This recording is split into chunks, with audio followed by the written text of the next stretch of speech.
Cher bourgmestre de Libin, Madame Anne Lafut, cher président d'Idelux, Monsieur Elie Deblir, cher directeur de la GSA, Monsieur Carlo De Doride, cher vice-président du gouvernement Wallon et ministre de l'économie, cher Jean-Claude Marcourt, je voudrais tout d'abord vous remercier d'avoir pensé à moi à l'occasion de cette cérémonie. Je ne peux malheureusement pas être avec vous aujourd'hui, mais vous le savez, il s'agit d'un sujet qui me tient à cœur. Un sujet pour lequel j'ai beaucoup travaillé en tant que commissaire au transport, puis commissaire aux industries et à l'entrepreneuriat. Le vice-président du gouvernement Wallon et ministre de l'économie peut en attester car nous avons très bien travaillé ensemble durant toutes ces années sur des thèmes divers et variés. Je suis content que le pôle spatial Redu Transin ait été sélectionné par la Commission européenne pour accueillir les prochains centres du système Galileo.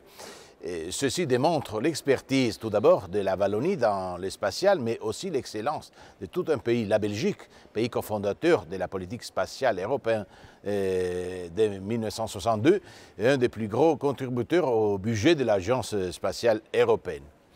Le centre qui sera construit ici sera fondamental pour assurer la pleine opérationnalité de toutes les stations au sol du système Galileo. Il aura aussi des répercussions concrètes dans la vie des citoyens wallons avec la création d'emplois directs et indirects et en constituera un pôle d'attractivité pour les entreprises et les chercheurs. La pose de la première pierre s'inscrit de plus dans une semaine importante pour le spatial européen.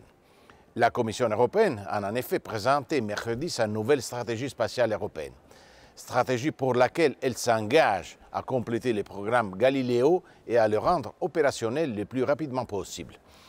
Le programme Galileo a été une de mes priorités lors de mes mandats de commissaire. Il s'agit de développer un système mondial de navigation par satellite, beaucoup plus précis mais aussi interopérable avec le GPS américain et le GLONASS russe.